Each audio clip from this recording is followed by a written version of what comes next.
Vous êtes volontaire pour être membre d'un bureau de vote. Voici un support de formation qui vous permettra de mener à bien vos missions durant cette journée. Des précisions techniques vous seront apportées dans un document dédié. Peut voter. Les personnes de nationalité française, âgées de 18 ans révolus à la veille du scrutin, jouissant de leurs droits civils et politiques et inscrits sur la liste électorale principale.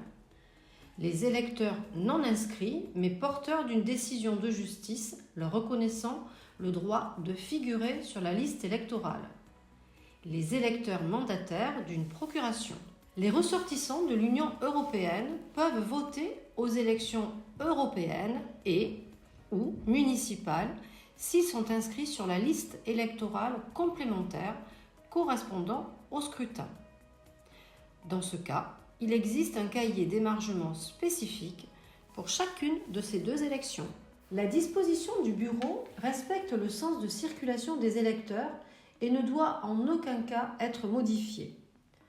Un bureau de vote est organisé autour d'une table de décharge avec les enveloppes et les bulletins de vote. D'isoloirs, il y en a un pour 300 électeurs, dont un pour les personnes à mobilité réduite.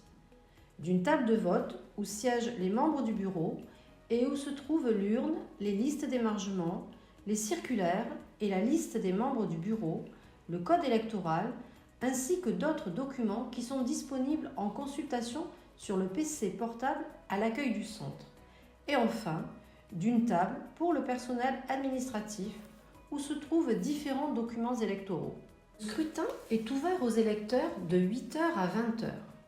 Sont mobilisés pour le fonctionnement de cette journée et dans chaque bureau, un président qui veille à l'organisation physique et opérationnelle du bureau de vote et des opérations de vote.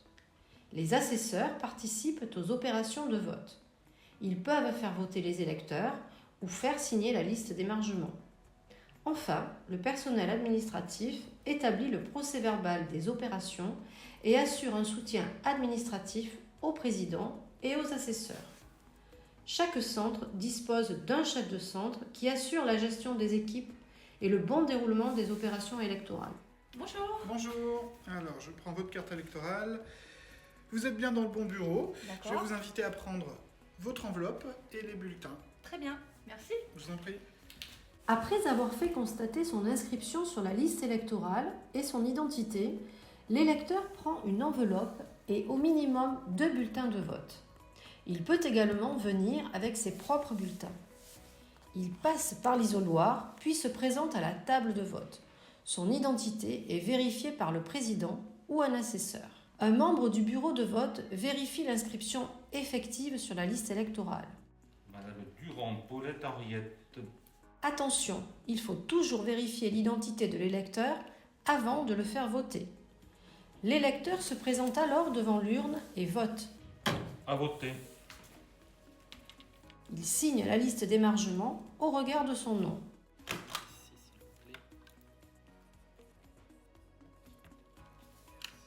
Merci bien. Au revoir. Quelques rappels. Les cahiers d'émargement sont les mêmes pour les premiers et seconds tours avec une colonne par scrutin. Toutefois, les élections européennes ne comportant qu'un seul tour, cette modalité ne s'applique pas. Les électeurs sont classés par ordre alphabétique. Le numéro d'ordre figure également. Le personnel administratif doit se présenter au chef de centre dès son arrivée. On va préparer le bureau pour la journée de vote, donc ensemble. C'est parti. Celui-ci l'affectera dans un bureau de vote. Le personnel administratif, en collaboration avec les membres du bureau de vote, a la charge de la finition de l'installation des bureaux de vote, notamment la vérification du numéro de salle devant être affiché à l'entrée du bureau. Il est impératif que la table de décharge soit installée avant l'ouverture du scrutin. Ainsi, le personnel administratif est chargé de disposer les bulletins de vote dans l'ordre du tirage au sort effectué en préfecture et dans le sens de la lecture. Les bulletins de vote doivent être tous à la même hauteur. Une étiquette en braille est scotchée en bas de chaque bulletin.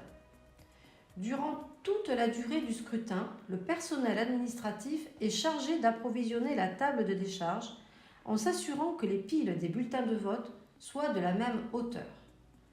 Le personnel administratif, en collaboration avec les membres du bureau de vote, assure l'affichage réglementaire des documents présents dans la sacoche et selon les instructions indiquées.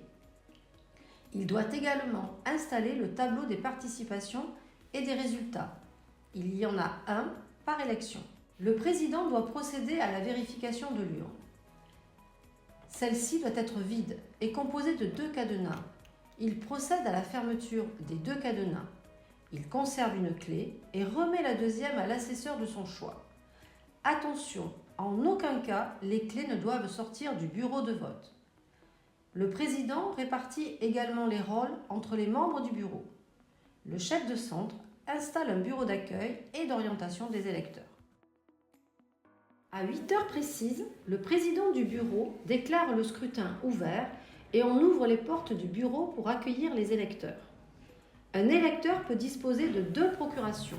Bonjour monsieur, je viens voter par procuration pour madame Micheline Eliane, s'il vous plaît. Une liste des procurations est à disposition des membres du bureau dans chaque bureau.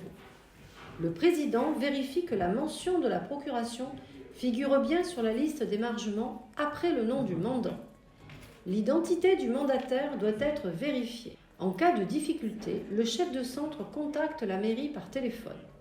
Le personnel administratif renseigne toutes les heures le tableau des participations.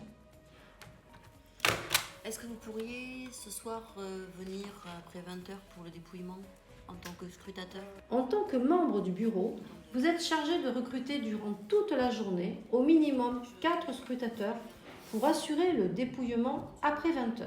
Merci. Merci beaucoup, au revoir. Bonne journée. Madame. Vers 19h30, le personnel administratif commence à relire les consignes pour rédiger le procès-verbal et le pré-remplir.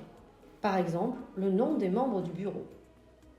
Les membres du bureau de vote et le personnel administratif s'assurent également qu'ils disposent des tables nécessaires au dépouillement. Le personnel administratif peut, vers 19h50, commencer à vider les bulletins présents dans les caisses bleues dans des sacs poubelles. Jusqu'à 20h, des bulletins doivent être disposés sur la table de décharge. Les assesseurs commencent, quant à eux, à compter les émargements. Madame, messieurs les assesseurs, vous comptez les émargements sur les listes, s'il vous plaît.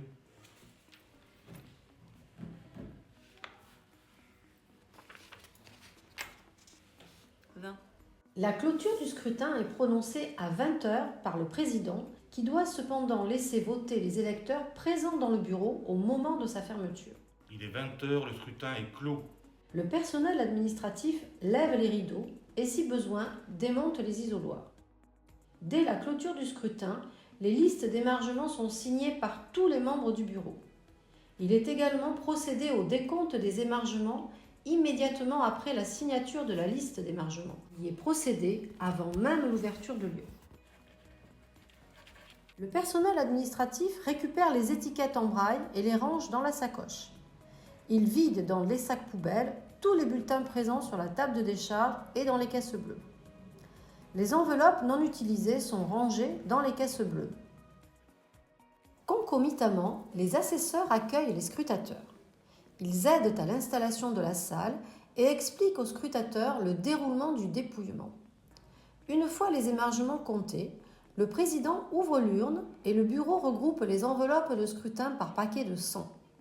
Chaque paquet de 100 est introduit dans une enveloppe spéciale dite enveloppe de centaines, qui est ensuite cachetée et signée par les membres du bureau de vote, le président et les 2 assesseurs. Le dépouillement est effectué par 4 scrutateurs par table. Le président dépose l'enveloppe de centaines. Le premier scrutateur ouvre l'enveloppe de centaines et compte le nombre d'enveloppes de vote.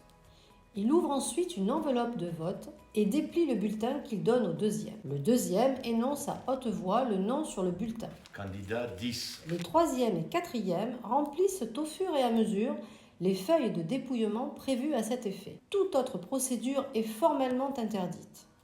Les feuilles de dépouillement sont signées par les scrutateurs et leurs noms et prénoms sont indiqués au PV.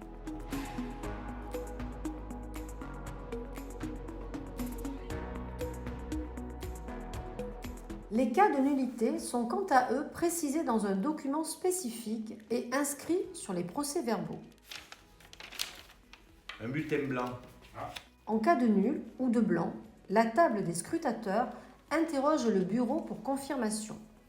Ces bulletins nuls ou blancs doivent être remis au personnel administratif et signés par tous les membres du bureau.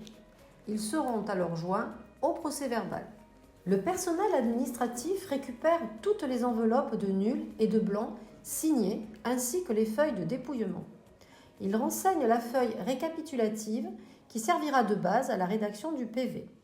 Une fois terminé, le personnel administratif revérifie ses résultats, les calculs, et peut rédiger le procès-verbal. Le procès-verbal complété doit être paraphé par les membres du bureau ainsi que par les délégués. Chaque président signe uniquement le procès-verbal du bureau qu'il préside et un certain nombre de documents annexes précisés dans les consignes techniques. Attention, il faut vous assurer que tous les autres membres du bureau ont également bien apposé leur signature sur tous les documents concernés. Le procès-verbal complété doit, à la fin des opérations, être paraphé par les membres du bureau ainsi que par les délégués. Le président annonce les résultats du vote qui sont reportés au tableau de participation et de résultats.